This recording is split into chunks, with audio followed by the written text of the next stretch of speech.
What's up guys, welcome back to another video on the channel. In today's video I'm going to be unboxing the iPhone 12 Pro. So this is Apple's newest flagship phone. I'm going to be taking a look at what's inside the box as well as kind of the initial setup of it. So this is Apple's newest phone. I mean, it's kind of interesting though with the box here. This is such a tiny box, dude. Like, this honestly surprised me so much seeing this. Because, like, let me actually grab my iPhone 11 Pro box and show you the difference. Here's the box for my iPhone 11 Pro. Looks pretty similar for that angle. Then if we turn this one sideways, and then this one, like, every iPhone box has been about this big. And now they're all tiny. So this is actually because of a few things. So these no longer include any earphones in them, as well as it does not include a charging brick. And Apple cites that as the fact that, like, most iPhone users are people who are upgrading from previous iPhones, like myself. I mean, I've had iPhones for a while now, and so I already have like a charging brick. I have AirPods, so I don't actually need that in the new one. So it allows them to have smaller boxes and less waste and stuff. You know, better for the environment. But pretty cool. I like the design that they have here on this year's iPhone. I mean, once again, comparing it to last year's iPhone 11 Pro. I mean, this one, of course, shows off the actual phone on the back. You know, the real difference with the 11 Pro series was the 3 cameras, the triple camera layout. And this shows the back of the phone, whereas this one shows the front of the phone. And of course, it still has the notch up there, nothing new there. Let's actually take a look at the phone itself. Here we go. Ooh! So I got the Pacific Blue iPhone 12 Pro. Oh man. That, you know what? That might be bigger than the 11 Pro. I'm not sure. Interesting. That is cool. Oh, man. We're back to the squared off edges. That is neat. I like that. Side is a little bit different. We have a little bit wider buttons this time around, as well as the SIM card slot is clear down there on this phone. Power button is still about the same. What is that? Yo, dude, I don't actually know what that is. What is that? I thought I knew pretty much everything there was to know about, like, this year's iPhone and stuff, you know. Of course, like, it has the LiDAR sensor up there. I don't know what that thing is. Yeah, strange. Okay, well, but once again, same as last year's iPhone with the iPhone 11 Pro and with this year's iPhone SE, they have moved the Apple logo down to the center of the phone, and I've also done away with all of the, like, designed by Apple in California, made in China, all that stuff is gone from the back of the phone now too. There it is. There is one of the major differences with this year's iPhone, is that right there, the LiDAR sensor. So the camera layout looks pretty much the same as iPhone 11 Pro. I mean, it still has that triple camera layout. The flash is still up in the same spot. But now we have this LiDAR sensor here, which is going to be good for AR and for tracking things in 3D. And then looks like the microphone port is right there to the right of that. Whereas on the 11 Pro, it's just right underneath the camera. So a little bit different layout. From a distance, you might not be able to tell that this is an iPhone 12 Pro rather than an 11 Pro. But this color is new, and the color will definitely tip you off that this is the brand new iPhone 12 Pro. So we're also still doing Lightning this year too. And we got speaker holes down there at the bottom. Dude, this is interesting. This has been a minute since I have had an actual, like, squared off phone like this. Last time Apple really had a phone like that was back with, like, the iPhone 5S and even like the SE, the original SE, still had this squared off design. But man, it is nice being back to the squared off design, but having it in a big form factor too. That is nice because, I mean, I feel like it holds a lot better in your hand. It grips better. But then again, I feel like the 11 series and, like, all these curved ones, they do feel a little bit more comfortable in your hand, but they slip out easier since they are curved. Oh, but hey, there we go. I didn't even notice that. That tells you what all the buttons are. So you got, like, your mute, you got your volume up and down, your power button, and then you have your lightning port down there at the bottom.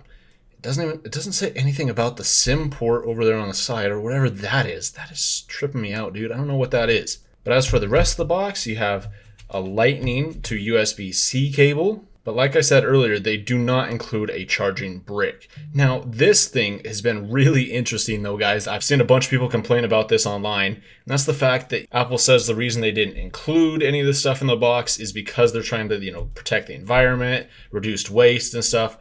But then why did they include a USB-C to Lightning adapter when most people just have a USB Type A power brick? The 11 Pro series was the first one to include a USB-C power brick. So why would they include a USB-C cable in here without a power brick if they're trying to cut down on waste? Because what this means is if you're upgrading from like a legacy iPhone, something maybe like a 7, an 8, a 10R, or even an 11, chances are you just have one of these. You just have a Type A adapter. So what that means is now you'd have to buy a new brick. So it's just kind of strange that Apple included this in the box rather than just Lightning to Type A. I don't know. I feel like it makes sense for the 12 Pro series to include like a USB-C, because chances are, I mean, if you bought a 12 Pro, you might have already had an 11 Pro, such as myself, and you already had one of these USB-C bricks. But I don't know, just interesting decision by Apple there. In here is usually where you'd have the ear pods. This is your SIM removal tool in there. And that is it. That's it for the box. I did see somebody post this on Twitter though. As I said, if you take this out, it kind of looks like one of those old school iPods, you know, like the original iPods. I think that's kind of interesting. It might have been on purpose, might not. If it is, cool Easter egg. But all right, time to take a look at the iPhone 12 Pro itself. Okay, so it just has a protective film over the top of it. That's kind of interesting. It's not like the screen protector that they usually have on it.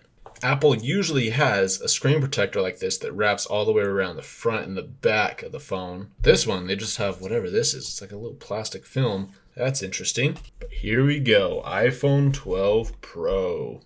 All right, it's turning on.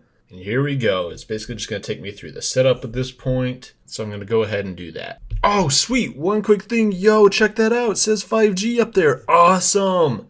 That is so sweet. We're also going to have to check that out, see how 5G is. Dude, I can't tell you how cool that is now doing 5G. That is so sweet. Oh, and it already transferred over the Wi-Fi. Awesome. It's going to transfer everything over from my old iPhone.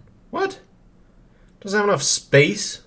What? Okay, guys. So I just found an issue with this. So I'm just trying to straight transfer my old iPhone to my new one.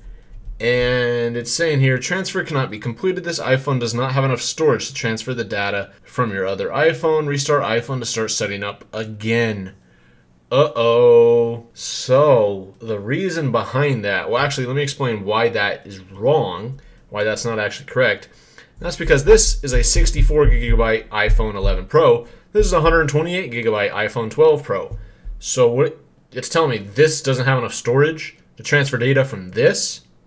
This has twice as much. So that doesn't make any sense. So that was my first tip. I was like, wait, what? And then it hit me. There is a bug with iOS 14 where on this phone it says I have something like 14 petabytes or something like that.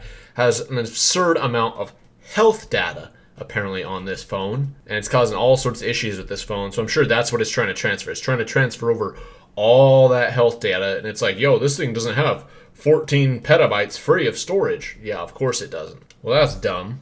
So what am I going to do there? Well, there we have it. The iPhone 12 Pro is now set up. So one of the first things I noticed about it is the difference within the bezel here. I think because of the little bit of curved display we have on, say, the iPhone 11 Pro and earlier iPhone models, it seems as though there's not as much of a bezel going around towards the edges, whereas this one, it's a lot more apparent since the edges of the phone are flat. You can definitely tell the edge of the phone. But I do think it does look pretty sleek on the outside without the screen on.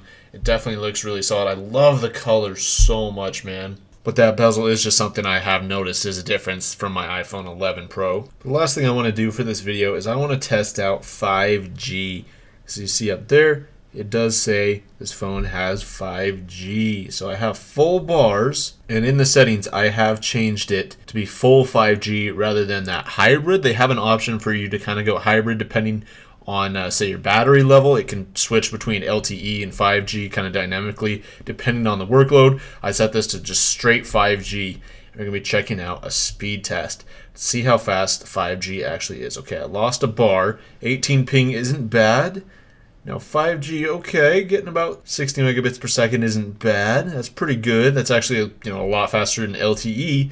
But this isn't, kind of the advertised like maybe gigabit speed that's been touted.